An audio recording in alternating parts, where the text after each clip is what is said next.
godly always. Amen. That is a statement, a pronouncement that has a beginning but has no end. Imagine that God has really used Couples for Christ tremendously to the point that I agree with Ram, the Spirit has inspired the National Council to really launch this first ever National Leaders Conference. In a way of saying, God uses events and situations in the community to enable us to rally behind, to really be able to come together. Because after all, we are community. And if our conference name is an indication that it is, then in the one, we are one. Amen? Amen. From the very beginning, God's plan is always for unity. Always emanating from His plans and His desire to share what is godly to the people, to us, to each and every one of us, from the inanimate creations to us, animate creatures. God did not have to do that, but just the same because He is God. And nobody can fathom adequately why He even created man, but it is for His own glory and at the same time to share that goodness. Now think about it. Yesterday, Father Leo Ortega mentioned something in his homily that caught my attention that I want that to be a jump off point for our conversation this morning. What is that about? God is attuned to us. In other words, this picture, this slide of a triune God, Father, Son, and Holy Spirit, looks intentionally on His creation, on man, on each and every one of us, and attuned not because it is a Lenten season, but because this is what God is all about and who He is, looking for our welfare and making sure that His plan for each and every one of us will happen and become a reality. In the one. God's plan is about communion. You know creation. I don't have to elaborate on it. I think most of you know it far better than I could. But it was God's plan to really share the goodness, the bounty of the world, so that man, as the highest creation there is, even higher to some extent than the angels, will be able to partake of that creation goodness. But because our first parents fell into sin, again, you know the story. Salvific history entered into the picture, and God, the Father, the Son, and the Holy Spirit were partakers, or were actually orchestrated the redemption of man by making the whole second person of the Holy Spirit be the redeeming agent. So if you talk about communion, it cannot be division. If you talk about communion, it's really about a gathering. In our case, as the people of God, it is a regathering so that we will not scatter again. And so when you talk about communion, it is not just a matter of being with one another, but it is first and foremost in obedience, in following God's plan, to be in communion with Him. And God's plan is for God to make man unto His image, so that each and every one of us will partake of the mission that is outlined for us. When we were all youngsters in our catechesis, what are these that we learned? And what is your mission? Why did God create you? Why did God allow you to come into this world?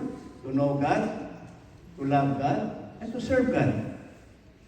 That was actually our own intentional understanding of the mission or the plan of God. But now, with the perspective, with the lens that we all have learned in Couples for Christ, it has become even deeper because we realize that there is a fourth item to that. To know God, to love God, to serve God, and to be with Him for all eternity. Can you mention that to one another? To be with Him for all eternity. That was the power of affirmation. A power that really rationalizes our own method and reason for coming into communion. Pope Benedict wrote and spoke about this one time, about communion. It is truly the good news, the remedy given to us by the Lord to fight the loneliness that threatens everyone today. The precious gift that makes us feel welcomed and beloved by God in the unity of His people gathered in the name of the Trinity. It is the light that makes the church shine forth like a beacon raised among His people. It is really so amazing that as we learn about the truth of God's love and His propensity to continue to share the goodness, that because He created us, He wanted us to be with Him forever. And communion is not with God is not only man's original destiny, and it will continue to be so, but also our ultimate goal to be with Him, to be reunited with Him in the heavenly kingdom. And so from the beginning, man was destined to be united with God, for after all, according to the Catechism of the Catholic Church, man is dedicated or created by God and for God, and God never ceases to draw man to Himself. Allow that to simmer. Allow that to settle. Created so that we will be with Him. And that is why you can appreciate and understand the rhyme and the reason by which God allowed couples for Christ to be birthed in the Philippines, so that we will be used powerfully in our own insignificance, to be used powerfully, and so that there will be no mistake about the origin of the authority that we share, the work of renewal, about sharing the good news of salvation to other people. I think I mentioned this to you long ago when we were bringing couples for Christ in Okinawa. Mila and I were invited there, not realizing, because we have not met our contact person in Okinawa by the name of Virgil Lorenzo. So we went there full of faith, full of confidence, that despite the uncertainties and the many other gaps in our understanding of the mission, we just followed. Mila kept asking me, who's going to pick us up from the airport? I don't know, but I simply trusted the Lord. After waiting 30 minutes at the airport, here comes a couple of Phil-Americans in marine uniform, and then there was a cardboard with our name. I thought we were going to be brought to the brig. I said, oh wow, what is this? And so we followed them.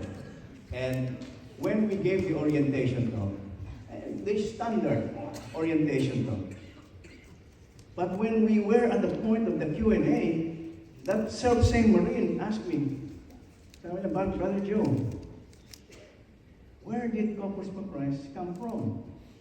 And I said, I know that he will be surprised. It came from the Philippines. And he was really so surprised. He said, how can something so good come from the Philippines? Not even realizing that he should have pointed himself, something so good come from the Philippines. But I said, internally I said to myself, bakit nga ba? Why? And then I realized that it is God's wisdom at its best. Because if it came from America or any country in Europe, you would have ascribed them to, because they're good, they're wealthy, they're influential.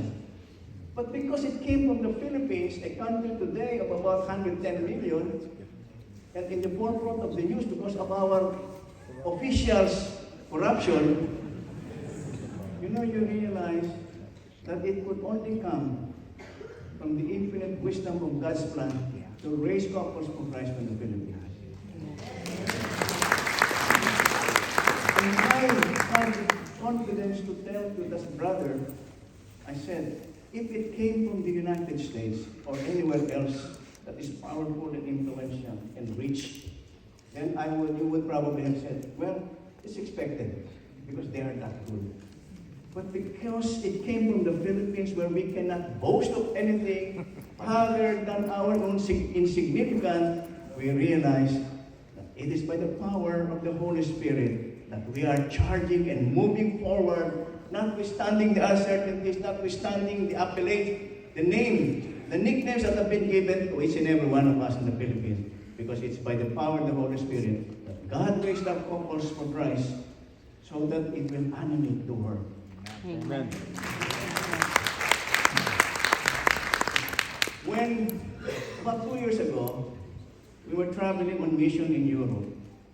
And we stopped by, the gas station. And, I was just looking at the kind of items they had there. And so I chanced upon a chocolate cookie that came from Spain. And it says there, you know the name of the cookie? What? Filipino. Think about that for a while. Dark brown, chocolate cookie. And I don't know if I would be happy with it. Both the presentation to become and something that honors the Filipinos' humble contribution to European culture. But nevertheless, I realized that here it is making its presence known, its own insignificance, that this Filipino choco cookie is, it's recognizable as coming from somebody that thought of taking advantage of our brownness and our insignificance. Then you realize that if it is the Filipinos that is the epitome of what Pope Francis said, as the smugglers for the faith, then I believe you and I should really live out to that reputation of being smugglers for the faith. Amen? Let's give the Lord a big round of applause. And last year, to honor our brethren from Latin America, when Kofi invited Nila and I to Tunha, I will not detail the expectations or the experience, but let me rather an insight that I shared with the brethren in Latin America. Save for the few Filipino couples who are serving as country coordinators, all of them are Latin Americans speaking variations of the Spanish language. And I had the confidence to share with them. Here in Latin America, here in this gathering in Tunha, I realized that we are a few Filipinos. You are not Filipinos the way you look, but you have the blood of Filipino CFCs flowing in your veins. Amen? Amen. That is not to say that we are actually propagating the concept of the superiority or the importance of the Filipinos, but this is the transfusion of being smugglers for the faith.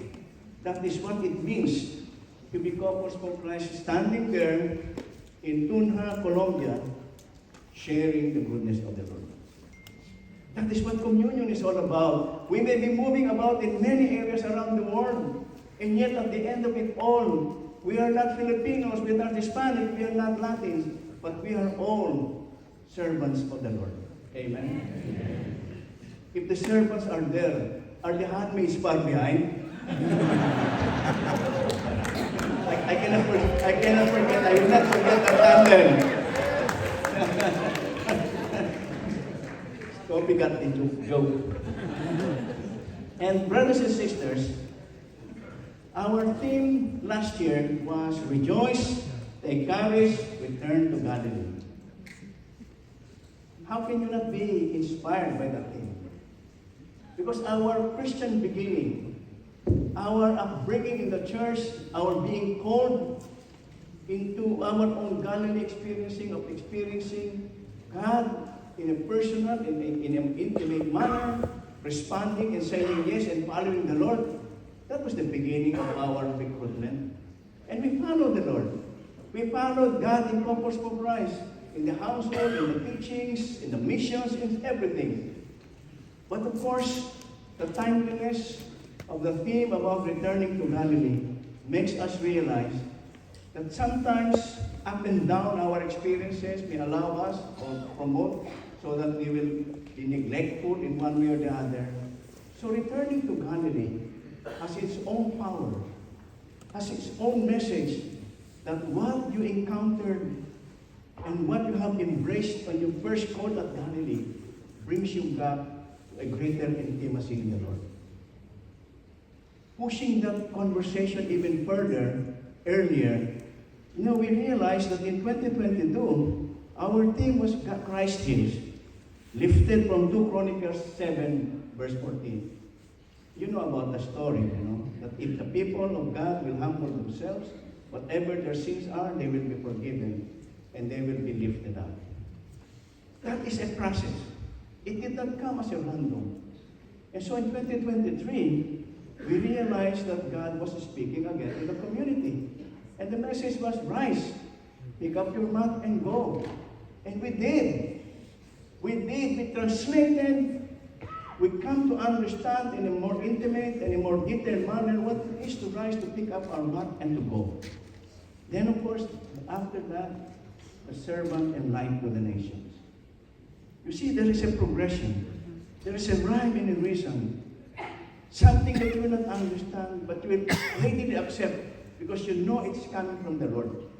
Ours is not to question the wisdom of God. Ours is just to embrace when there is a message, then the community is being used to its leaders. And so, returning to Galilee has its natural consequence and progression. And what is that? In the post-resurrection event, when the people of God came back to Galilee, then what was the message of the Lord? And it is the theme for this year.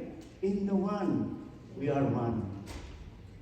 We may be distributed all over the world.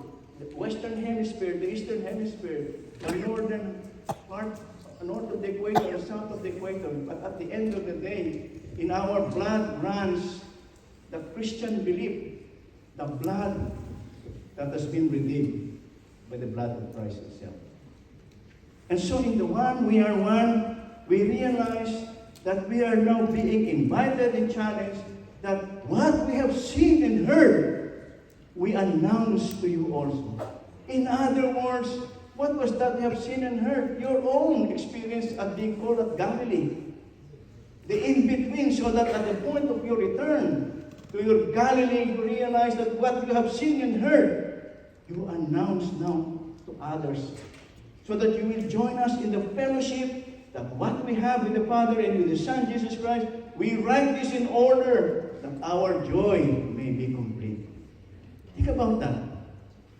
If ever there is a misconception that anything and everything in Corpus Christ happens at random, think about the progression of our team. Somehow, it is connected. Connected chapter by chapter in the journey of God's people. Amen? Amen.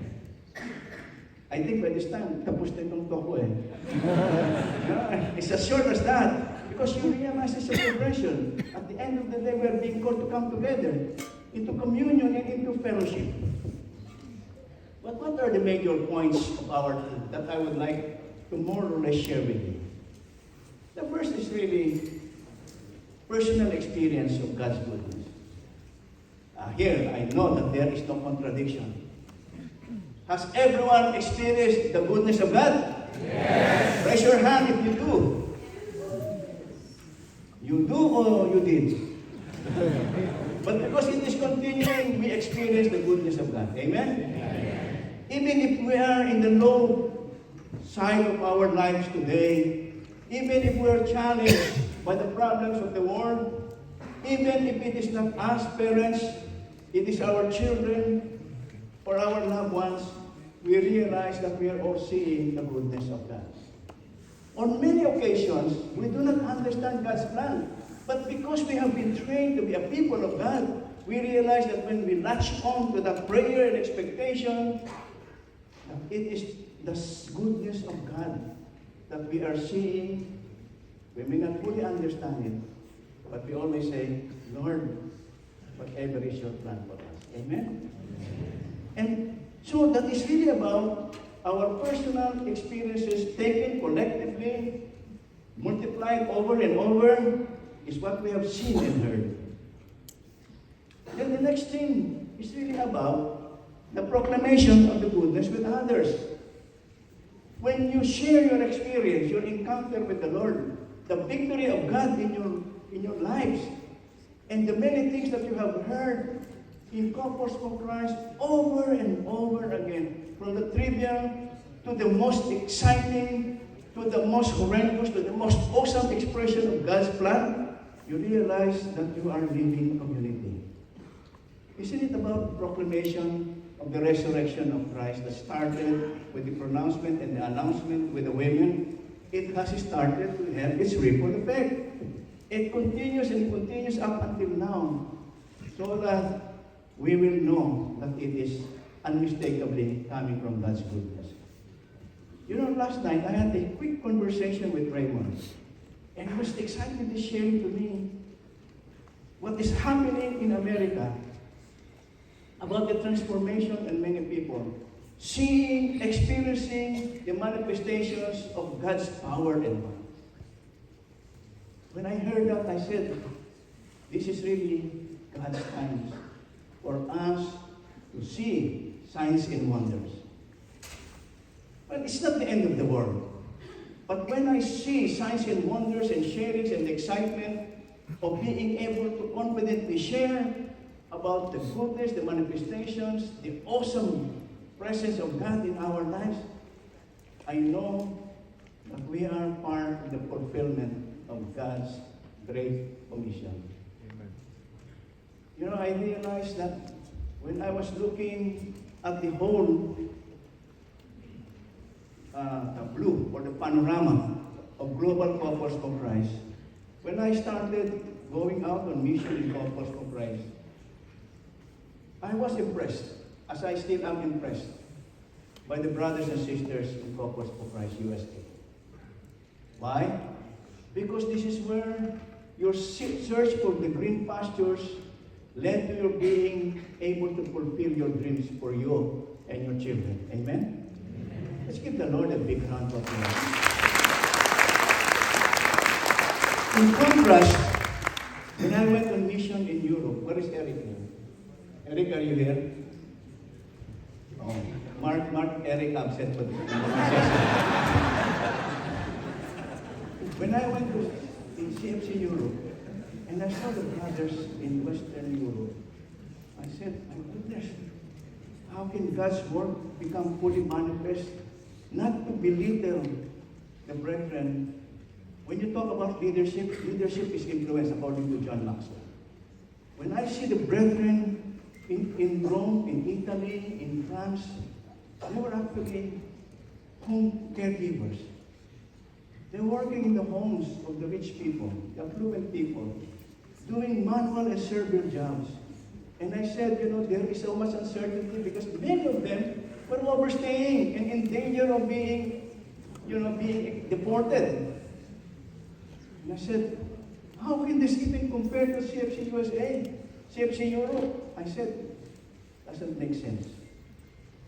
Fast forward a decade or so later, I see the same pattern in CFC USA. But I have to warn you that your progress and your status in life and your achievement in life must not make you complacent about the many other opportunities that you are not turning up in terms of progressing in your evangelization. Because the enemy of progress, the enemy of God's people, is really complacency.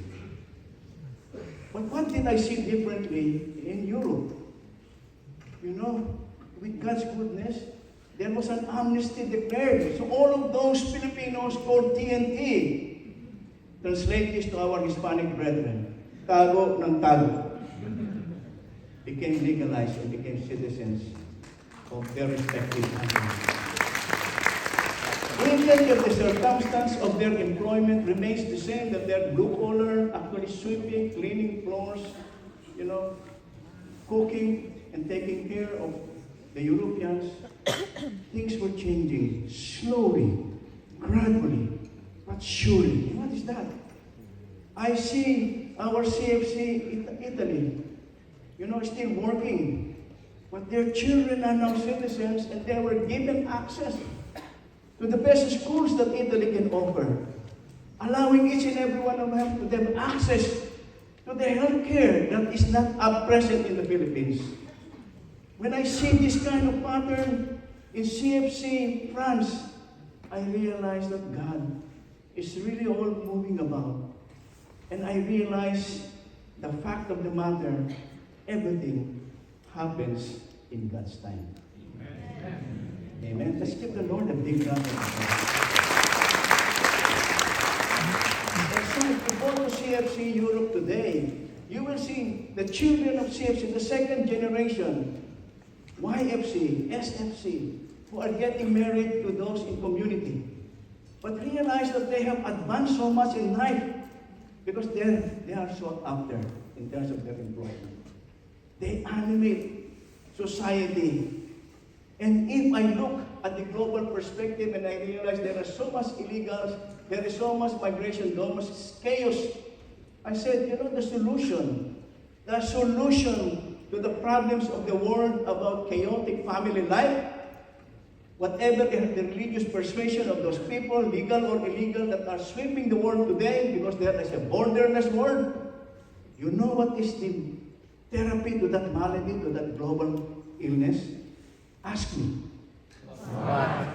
What?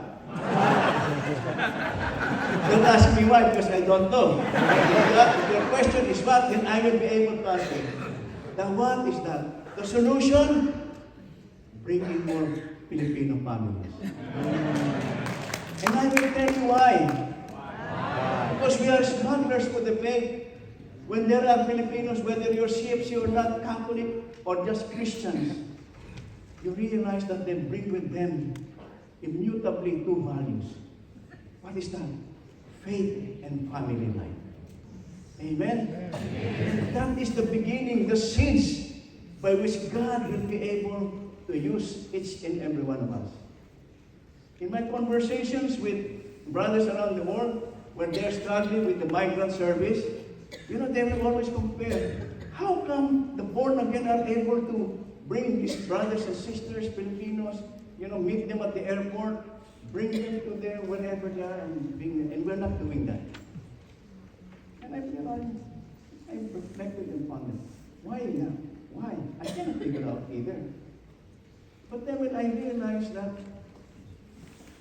in the Philippines, I get to be asked so many times over, Brother Joe, we're so busy doing so many things in Corpus for Christ. Agree or disagree? Agree. I will tell that to my chairman. You heard them. But that is not accurate to challenge the reality that we are doing so many things. Building the church of the home and building the church of the poor. I get to be asked, why do we have a twin mission in the first place? I said, I don't know. But if it means that this is what Corpus for Christ is being called for, to build the church of the home and build the church of the poor, then I'm all for it. Some communities are called to build the church of the home in its various expressions. Handmaids, singers, youth, elderly, you name it, they have it. Various communities, various simple, aspects of what it is that we are doing. And then put that side by side. Other communities, Christian, Catholic, are called to do the work of the poor. Education, they have so many things that are being done in the name of work with the poor. But Corpus for Christ has its own branding in terms of building the church of the home and building the church of the poor. And so we're so busy, right? Correct? Yes. And so, do you know what my answer was to the question? Why are we doing so many things? Why? And I told them, it is because we are Corpus for Christ. Give the Lord a big round of applause. Me, I'm always a good soldier. When you are the general, you give the order. You expect CFC to move. Now that I am not in the top leadership, I have no regrets. Because I will always remain a good soldier And when my leaders tell me this is what to do, I said, I'll follow. Amen? Amen. For those of you who radically are challenged with the expression, this one's for you. Amen? And so the third is really about oneness with God and His people. So that you will join with us in the fellowship with the Father and the Son and Jesus Christ. Imagine that. What you have seen, you have experienced, you share. And that is really the idea of really coming together. So that in the end, when we come into fellowship, we will be with joy, made complete when others are growing in their union with God and His people. Amen? Amen. The first letter of John leads us to the truth that God is love and light. Think about it. Simple, straightforward, yet it's very powerful. God is love and light. Jesus declared, I am the light of the world. Amen? And so what was written by John is indeed that God is the true light that dispels the darkness of our surroundings and the world we live in. John 15, the Gospel of John 15 reminds us that Jesus is the vine and we are the branches, and apart from Him, we can do nothing. Amen? Amen. That is a simple expression of the truth of our relationship with God. But it needs to be bolstered and reinforced because sometimes we may water down the fundamental truths. And we will not be fruitful, my dear brothers and sisters, but in Him we will be abounding in good fruits and in good works. Amen? I wanted to bring you to a certain activity. A reflection, in other words. Like, the next thing that we'd like you to do is reflect on what goodness of the Lord have you experienced that really made an impact in your life and continues to move you to follow and serve Him more on this day. But rather than breaking you and allowing you to make a discussion, because if I do so, I'm sure more than half of you will be there at the coffee. And start to literally dissect their own discussion. But allow me to tell you, let us defer this for the moment. Keep the question in mind, and when you have the opportunity with one another, to share it with each and every one of you. The proof of the pudding is in the eating. Amen? Although I'm not really fond of pudding. The experiences and God's goodness, what are these? First of all, what is the fruit of God's goodness? It is constant. A lot of times we don't recognize that it is an expression of God's goodness. Amen? Sometimes we look at it as a burden. But if you want, like Ram said, if you want to flex your spiritual muscles, you must be spiritually burdened. But keep in mind that when God burdens you, it is not to destroy you or to damage you irreparably, but rather He gives you enough weight so that you can be lifted up. You can rise up only in the power of God. That is really as close to what you can say that if God gives you a challenge, God gives you an opportunity and all the graces and the aid that you need to rise up. Sometimes you may not be able to stand up on your own power. Many a times you'll be able to stand up with the help of God, with the grace of God, working in and around other people. And that people, if you look around, will be your brethren in conquest. Amen? Amen? And so that is really about the constancy of our lives in our work. In 2023, 2024, our mind was working and we were talking about the future. What would be the landmark events in Compass for Christ that we would like to be able to herald and to celebrate? Ever the inspired person, Emil Sarmiento is there. He said, Brother Joe, what about gathering in Rome? I said, gathering in Rome? Thousands of membership, leaders? Well, it sounds like a robust and a healthy and exciting proposition. But let's see what God is telling us. And so 2025 will be a golden opportunity because it will be the silver anniversary of the recognition, Vatican recognition of Apostle Christ. I should not have said a golden opportunity because it's only a silver opportunity. At the same time, 2025 is the church's jubilee, the opening of the great doors. So we will be one with the whole Catholic Church to be able to celebrate a milestone event in the Catholic faith and in Corpus for Christ, to be in Rome. But it is simpler said than being executed. Because when we embark on this plan that was fleshed out over the course of 2 years, that's how long it took to really plan it out, to really put in all those moving parts. But even if we did, even if we hand our faith and confidence in the faithful of God, if God so blesses this effort, it will happen. But just like any good thing that happens in Corpus for Christ, there were so many challenges, there were so many things that are imponderable, and you can only realize that the evil one does not want us to happen. Finally, towards the last 6 months of the run-in for the May conference, we realized that, one, we do not have any speakers. The venue was confirmed only at the latter part of 2024. We do not have any speakers because in February of 2025, Pope Francis became seriously ill. And so as it was coming close,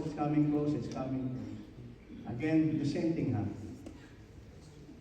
But fast forward, the 2 weekends in May, Pope Francis already died by then. And so we just wanted to say, okay, let's have all of these things because the mobilization has already have its own life and force already. Finally, we had the conferences lined up and the speakers, were touch and go. But finally, God was good. God is good because we had our line of speakers. So there was a time also that Pope Francis was already dead and we don't even know who the next Pope is. Again, God spoke very clearly. And we said to ourselves, God is so good that His wisdom can never be outdone, nor it can be even anticipated or fathomed. What do I mean by this? And the Wednesday of the 2 weekends when Corpus for Christ was there celebrating those momentous events in our lives, Pope Leo XIV held his first ever public presence audience in the Vatican. And then, what could be a bigger blessing? First, he was there, first public audience, 3,000 strong Corpus for Christ, celebrating in St. Peter's Basilica grounds. And what can be more powerful than listening to Pope Leo XIV announcing the presence of Corpus for Christ, not one, not two, but 3 times.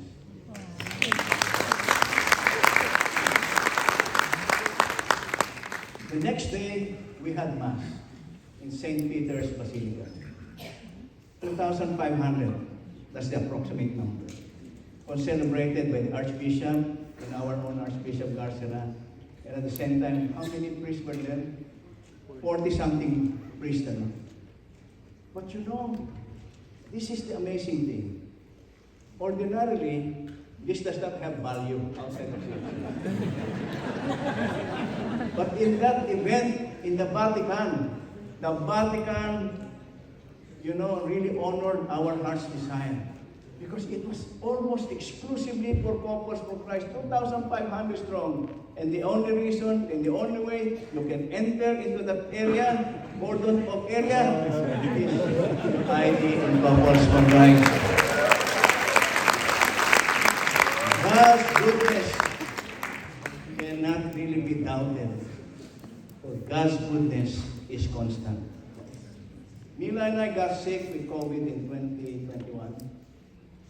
And then, we were hospitalized. But never for a moment did we doubt that God is going to pull us through. It was not cockiness, but it was just the confidence that God is not yet done with Joy Yamamoto.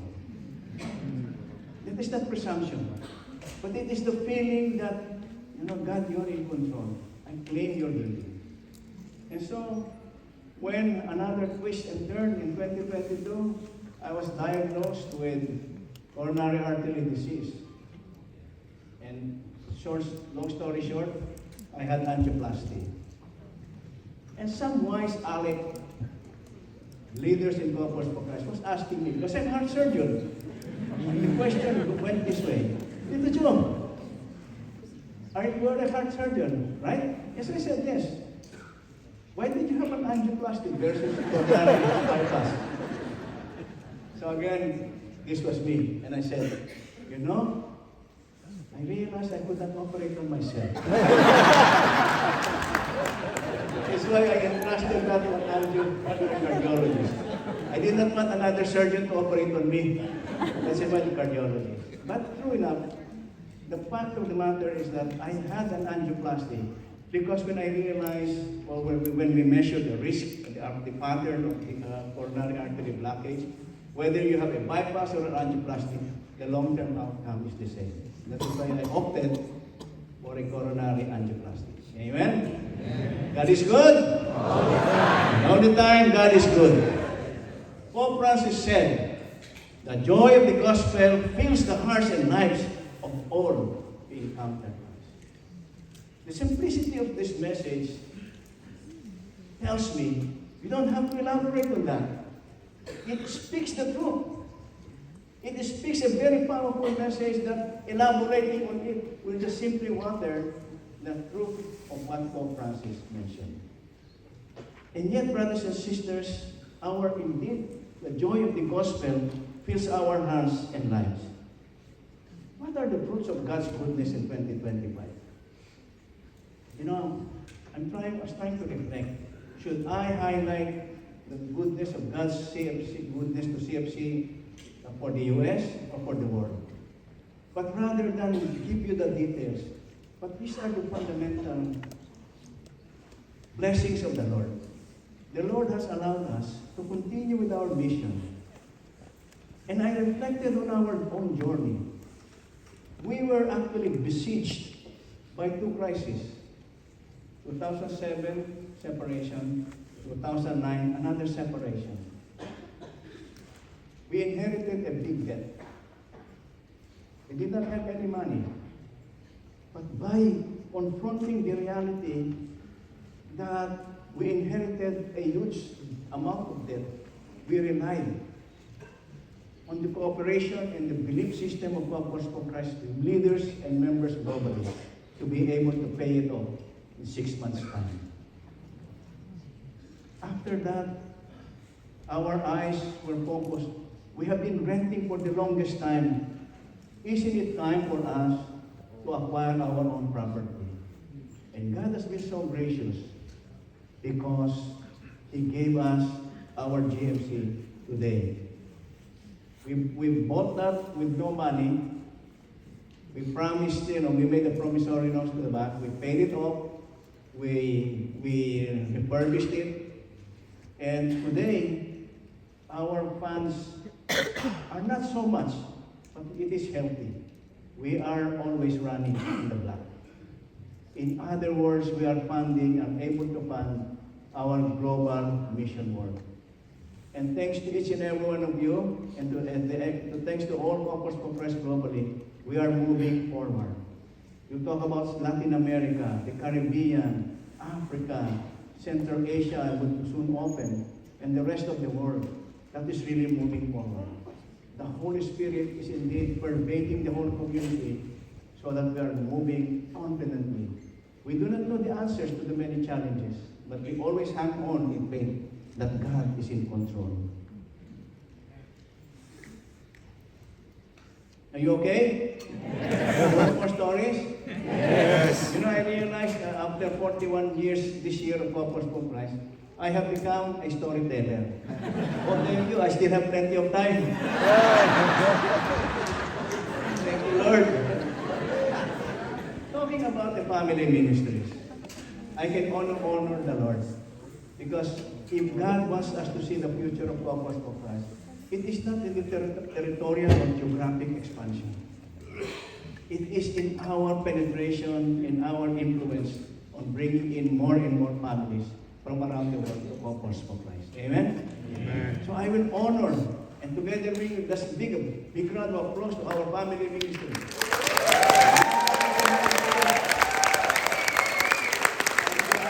Family ministries. I will not forget honoring our sisters in Handmaids of the Lord. Handmaids of the Lord! I will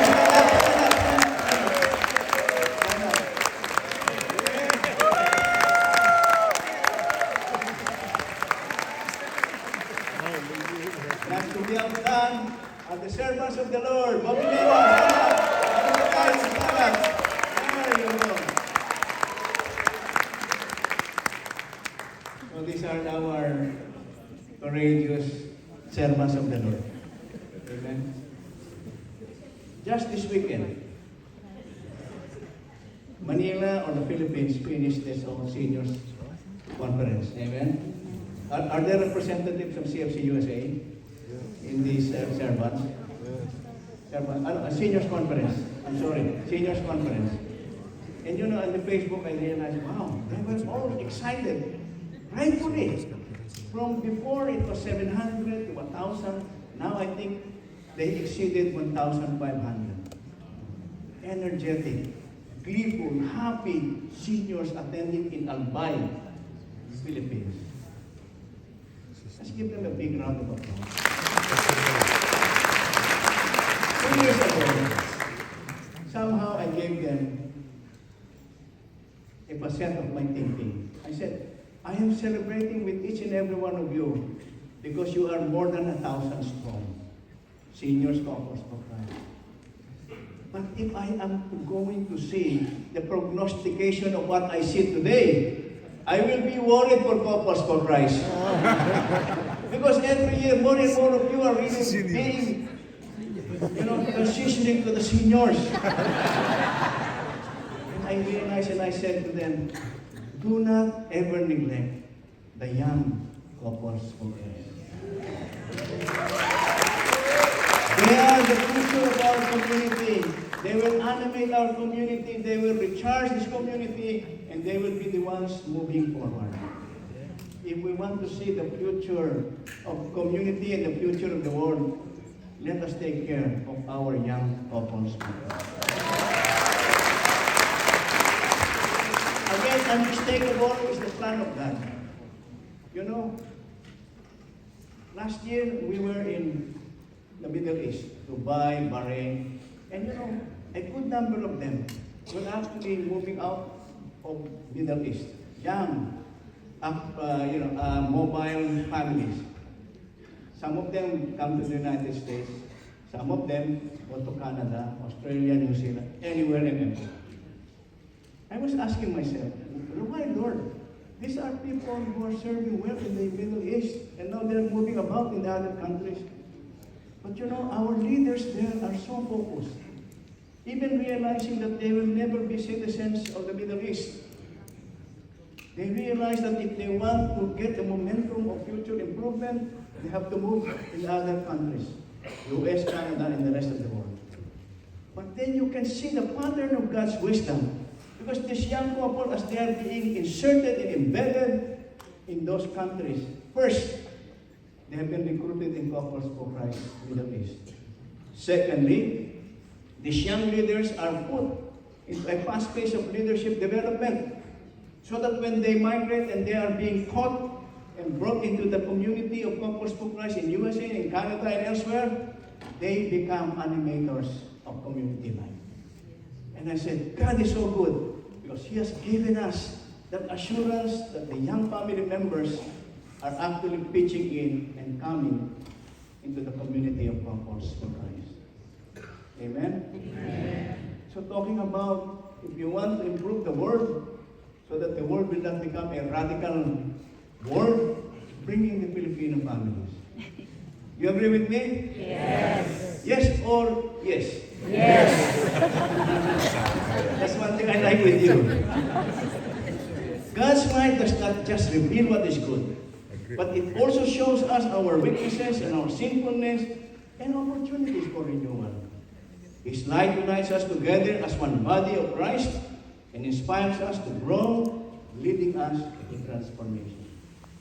Again, simple expression of the reality that is happening in purpose for Christ. We cannot let down our own desire to be transformed, even if there are occasions when we grow tired. Even on some occasions that we may experience spiritual life. Once upon a time,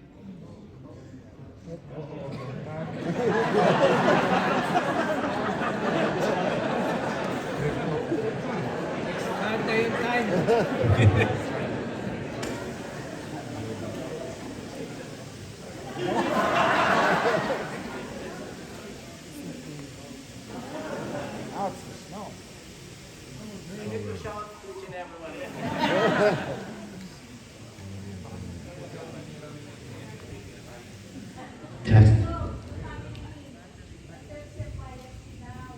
Pardon? Huh?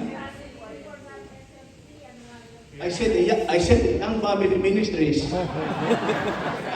unless you mistook YFC and SFC as old family ministries. So I did mention them in the form of young family ministries. Amen. So I'm talking about spiritual dryness. How many of you here once in a while would experience spiritual dryness? Never?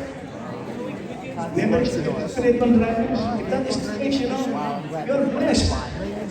I'm not saying it's impossible, but take note. Early on, in my early career, when I was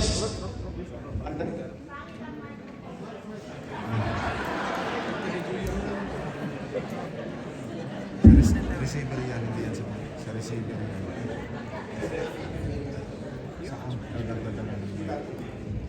okay, Yan sa mic. beep break, wee break is over. Come back. In terms of spiritual dryness, I was assured by my household head before, if you experience spiritual dryness too, it's understandable. But then he told me something that is stuck with me today.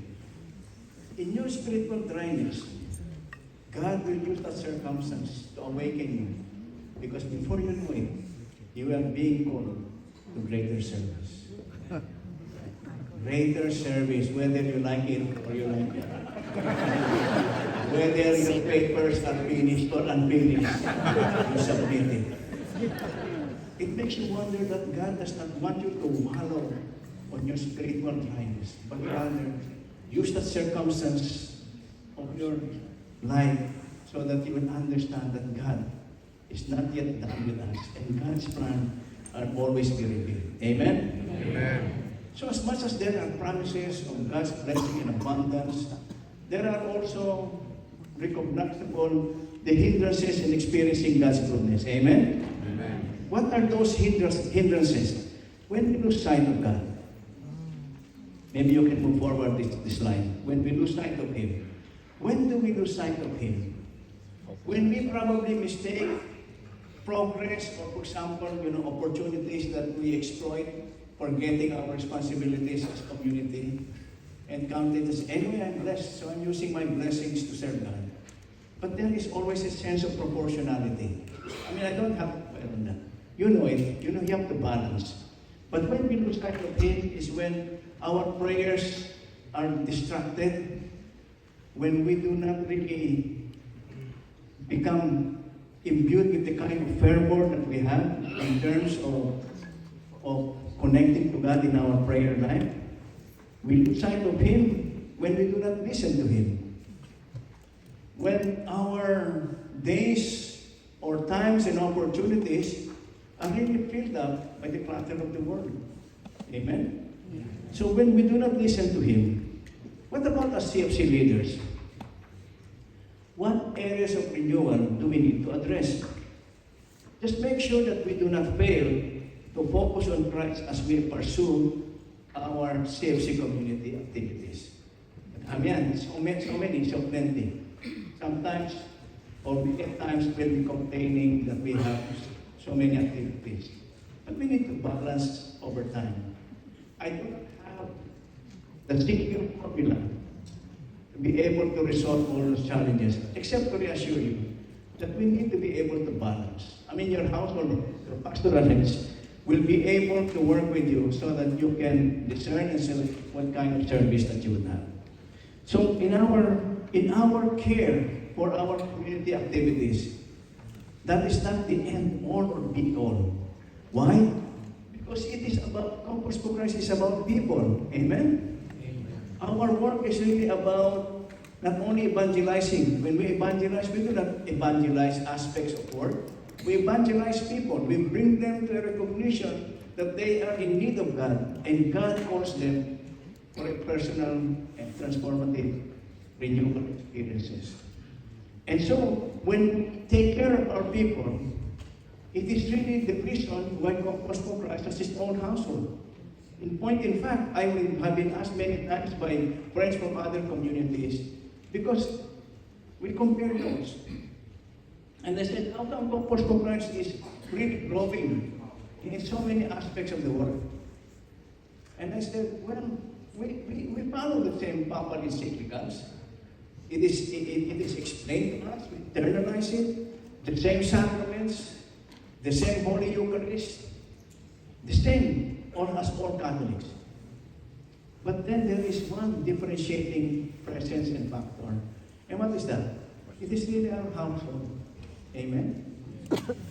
Remove the household and we will not be any different from other organizations or movements or communities. But it is the household that really makes us who we are.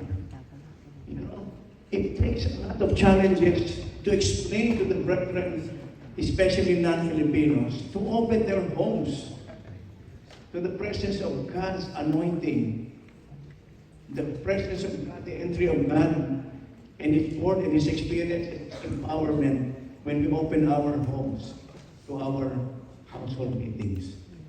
Because household meetings, as you know, is not about fellowship alone, but it is really about invoking and experiencing the presence of God. When we are able to share God's victories, we are able to share how we triumph in our challenges and difficulties. Another aspect really of our work is when we fail to submit to the leading of the Spirit as we organize our structures. Years and years ago, maybe 10 years ago, we started with the OGD. The intent of the OGD was very simple. To know exactly how many we are. And so it has become as a struggle. I mean, believe me when I tell you that the difficulty of the OGD is not just here in the US or elsewhere in other countries. Because one of those initial observations is we may be breaking confidentiality. But we have already hardened that. Confidentiality matters. But the most important thing is we are able to really confidently say how many we are and where are we in the whole world. But they never lose sight of the fact that the OGD and the other tools are not their only tools. They are not the reason why we even exist. Amen? When we fail to focus on Christ as we pursue our activities, I mentioned that already, caring for developing our persons, when we fail to take care to the leadings of the Spirit as we organize our structures. You know, you realize that just like an organization that is healthy and robust, there must be a renewal. There must be a renewal of our leaders. We cannot remain fixed in our position, in our appointment. We have to keep moving forward because that is really how you derive momentum. So, those of you, all of us rather, understand that the deepening of our spirituality in Compass for Christ is really living out and moving about with the will of our Christian faith. Amen? So, you remember, of course, the Christian life, our hub and spokes. Amen? everybody recognizes this and realizes this. You know, when I look at this, I realize that in the corporate world, they have what is known as the hub and spoke. Di ba? The hub is of course Christ and everything that either relates us or brings us closer to Christ. But the outer rim reminds us that when we are imbued with this will of the Christian life, we realize we are prepared and ready when the rapture hits the road. You know, those of you who are my contemporaries in the Philippines, there was an advertisement when the rubber hits the road. The name of stone is Firestone. It brings to you the fact of the matter, the measure of everything is when the rubber hits the road. Amen? I mean, you know, how true can it be? Simple logic, but it drives home the lesson that if we are living in the wheels of the Christian life, we realize that our lives become tangible testimonies that God is truly present and alive among us. His moment reveals how His great grace sustains us and how His love continues to work in us. In Couples for Christ, we were taught to practice the will of Christian life as a tool to deepen our fellowship with the one. What are the elements of the will of the Christian life? First is, of course, prayer. If we need to tap on into the goodness of God, the wisdom of God, the sense of His direction, building intimacy and closeness with God, prayer. Start your day with prayer.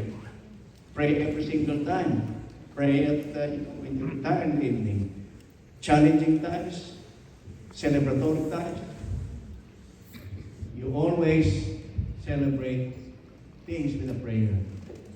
Amen? So the prayer is the end all and the be all of our Christianity and Catholicism when we pray. Saint Teresa of Avila said, prayer is a matter of coming into living contact with Jesus. It is not just recitation and repetition. Not all of us are leaders in the sense of position. Many of us can serve in our own humble status in life or in status of service. Whatever is our calling, we will always find and discover God. Mary, the model of prayer and union. I'd just like to elaborate on something that we all fundamentally know. That she is recognized as the most excellent exemplar of the church in the order of faith, charity, and perfect union with Christ. Mary indicates the high road of listening to the word of the Lord. Her example shows us that worship is in listening to the divine word and putting it into practice in daily life. In other words, if we are going to look at the perfect model of apostleship and discipleship, it's really Mary. The first disciple is Mary. Can you imagine being in the presence of the Lord, teaching her and allowing her to experience the presence? It's in the womb with Christ. Amen? When Christ was in the womb of Mama Mary. But each and every one of us have personal stories about Mary. Amen? So, let me share a mine. In 2012, during the AMCO conference in Barcelona, Spain, you know, it was an old monastery, an old seminary. No elevator. You go up and down, up and down, up and down. On the last day, I feel that my knee ligament broke. And it was really excruciating pain. In other words, I had to cut short my mission trip, go back to the Philippines in wheelchair, and then when I had myself checked by an orthopod, he gave me the opinion, well, the tear is, you know, can have the opportunity to repair 6 months. And after 6 months, it does not heal, I'll have to operate on you. I said, fair enough. So there were times when I had to operate. Thoracic surgery cases are long. So I would always have the pain. When I have a pain, I would sit and then allow my assistants to take over for a while. Then I go back. Came February 2012. You know, or rather, came September, I had a pilgrimage in Europe. Mila and I found ourselves it as Lourdes on a Sunday morning. Early Sunday morning, there was a Spanish Mass. But because you have the iMissal anyway, you can follow. But in a moment of solitude, and I prayed to Mama Mary and I said, Mama Mary, what I wanted for you to intercede for me is to be drawn closer to Jesus. I want to have a more intimate friendship and relationship with our Lord. And I said, Mama Mary, please help me. And with that, we finished the Mass, and then in a few minutes, in a few hours, we went to Fatima. And then when we were in Fatima, I was walking with a cane. But when we were in Fatima, I told Mila, the pain in my knee has disappeared. Simple. I know that the Lord will always heal us. As a physician, I know that there's an explanation to it. The explanation to that is really the answer to my prayer to Mary. But she answered me by, in a way, giving me the sense that, yes, I will be praying for you to have a closer relationship with my son. But as evidence thereof, my pain disappears. And the rest would be history. Mama Mary, our constant intercessor, to Jesus through Mary. Amen? Let's give the Lord a big round of applause. Scriptures. Ignorance of Christ, or rather ignorance of the Scriptures is ignorance of Christ. Salvation history, you need to understand that. How many of you here have taken the quick Bible journey? It was actually helpful. It was very helpful for us to understand. In other words, every single day that we read our prayers and readings, follow the Mass, you realize that you are really reading salvation history. Amen? I realized that the sacraments are just as important. So we are already in the third, sacraments.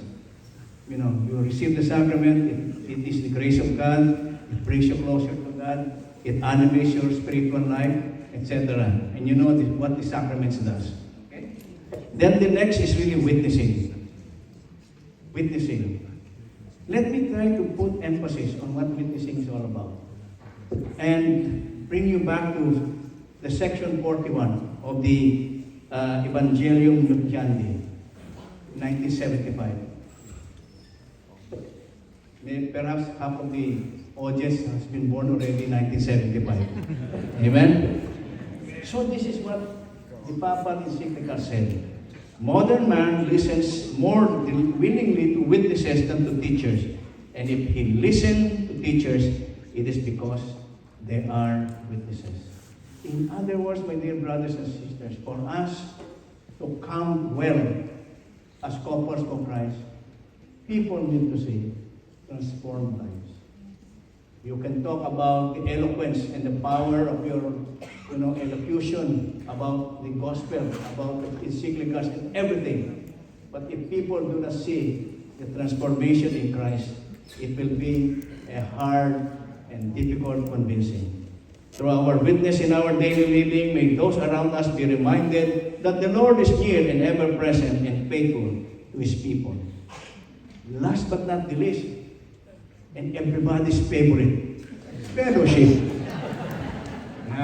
You see, by your response, I understand. You understand what I'm saying. Fellowship brings us together, rather than to sharing good food, the ministry of the table, to be able, the fellowship of the table, so to speak. We elaborated in the Philippines. We call it the fellowship of the table. The table of fellowship, rather. But if you are good friends and CFC leadership, fellowship of the battle of red wine. So, in other words, you share the kind of intimacy of really growing into your relationship with the Lord. And that is really our fellowship. Communion equals fellowship. According to the Dicastery for Promoting Christian Unity, the Bible word koinonia can be translated in various ways. Fellowship, belonging, communion, participation, partnership, and sharing it. Amen? Amen. Our union with God grows towards completion as we deepen our communion with our brothers and sisters. communion first with God, then communion with our brothers and sisters. By faithfully practicing the elements of the Christian will, we remain rooted in the Lord, who is the center and source of our life. In other words, winding down this talk, all CFC leaders should grow in three things every day. The first is to see and hear God. Think about it, to see God and hear God. How many of you saw the movie Les Miserables, 2012? Huh? There was one, it was a musical actually, no? But the moment around the story of Jean Valjean. There was a song that said, to love.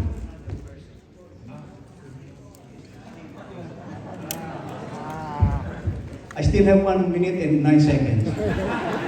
Think about that.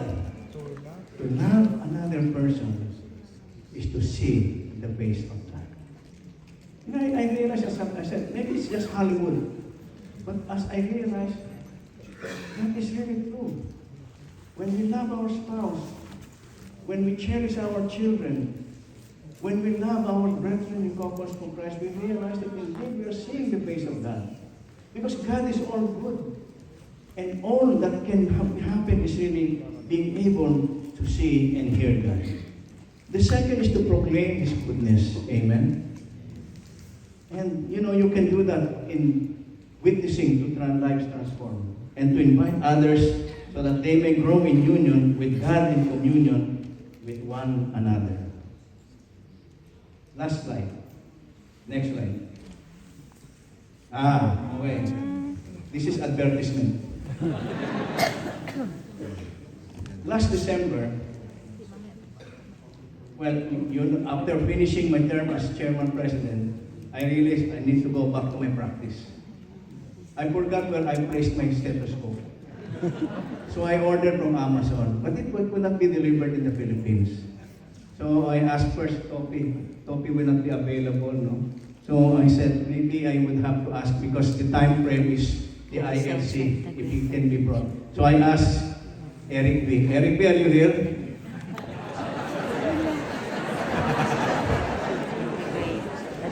Two classes. So I asked Eric to buy it, and so he brought it with him. And then I said, Eric, let me pay the stethoscope. I said, Tito John, don't pay that anymore. Why? I said, I ordered that because it's for my profession. He said, no, it's my gift to you. Then I was really struck. Is he one of my sponsors? But let me be serious. I realized that when now I'm using that stethoscope in my role of taking care of the full-timers in CFC Clinic, when I listen to their hearts, I listen to the beat of God's heart. When I hear their breath sounds, I appreciate it to mean as the breathing in and the breathing out of God's providence and God's life. Amen?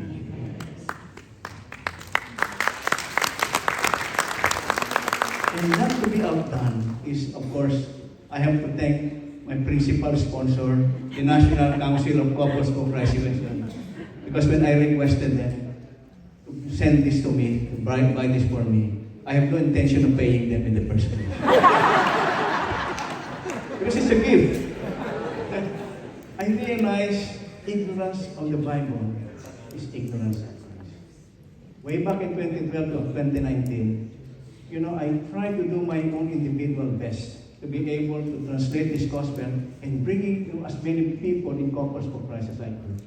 When I realized that in 2019, I counted the number of people that had benefited from the Quick Bible Journey, Jeff Cavie's Quick Bible Journey. I counted, how many, my dear brothers and sisters? 4,000 brothers and sisters, not only in the Philippines, but in many areas around the world. In other words, in my own commitment, and I would really need your help to propagate the Bible timeline. Because we need to make people understand. If we want less and less Catholics to leave the Catholic Church, teach them the Bible. And with that, brothers and sisters, thank you very much and God bless.